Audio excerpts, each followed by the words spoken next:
A gente não protege as coisas que são importantes, né? A visão. E aí, trazendo assim para a questão do emagrecimento, eu uso muitos gatilhos, né?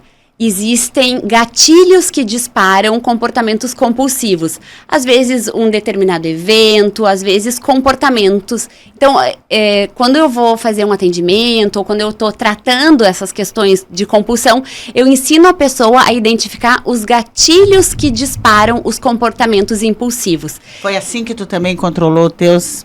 Eu comecei a identificar. Eu chamo assim as zonas de risco.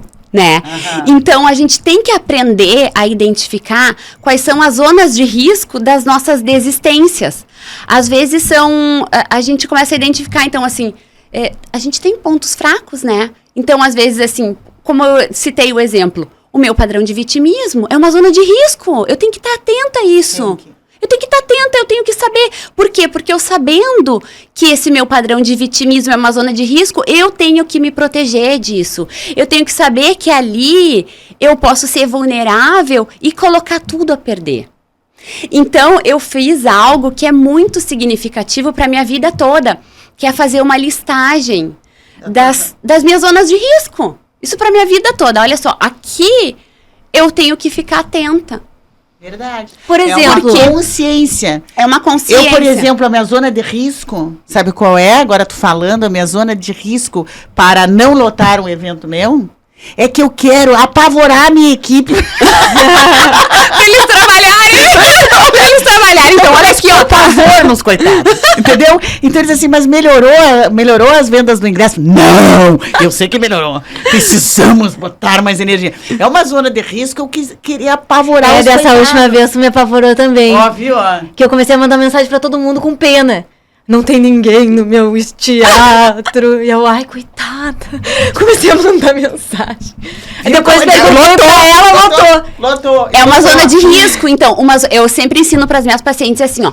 Qual é a zona de risco do efeito sanfona? A pessoa começar a emagrecer e receber elogios. Tem pessoas que não sabem lidar com elogios. Por quê? Porque tem crenças de não merecimento. Aí aquela pessoa que recebe assim, ai, como tu tá bonita, Rosa. E a pessoa, ela não aprendeu a receber. Então, ela não diz, ai, muito obrigada, ela não fica bem. Ela não aprendeu a fazer a caixa preta. Ela vai lá e diz, ah, então já tô bem. Então agora já tô bem. Ela vai lá e come um pudim.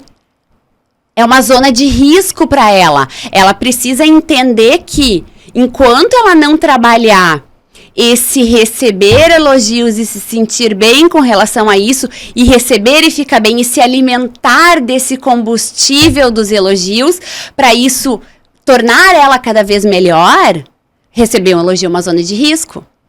Porque tem pessoas que elas ainda só conseguem se mover pela dor. Ou seja, ela só consegue ter um comportamento produtivo de ter uma alimentação saudável se ela tá se sentindo muito mal. Ou seja, ela doente. Ou não, no meu caso é o seguinte, a pessoa me dá um elogio, como isso tá bem, emagreceu, e eu, ai, agora dá pra relaxar, vamos. Exato, mas é exatamente isso. É o teu... É exatamente isso. Se tu quisesse emagrecer, seria o teu... A zona de risco, entende? Porque, então tá tudo bem, eu relaxo. Então, esse é um dos das zonas de risco para muitas pessoas e é um dos ciclos do efeito sanfona. Muitas pessoas, claro, tu tem o quê? Um cérebro trabalhado e equilibrado. Agora a gente pega uma pessoa que já tem um desequilíbrio maior, uma pessoa que, por exemplo, não faz uma técnica de autoobservação, e ela não tem uma técnica de regulação emocional, ela entra nesse ciclo, aí ela tem ali uma vida desequilibrada, ela não tem um bom trabalho, ela não tem um propósito, ela tem um gatilho desses, e ela entrar com uma vida bagunçada, uma coisa assim igual a outra, quando vê, ela tá de novo no ganho de peso. Então, é muito rápido o ciclo negativo quando a pessoa tem muitos estímulos. Percebe? Quando a gente tem um processo de autoobservação, a gente neutraliza esses estímulos de uma forma sutil. Eu também tenho esses gatilhos. Ou seja, a gente não é imune.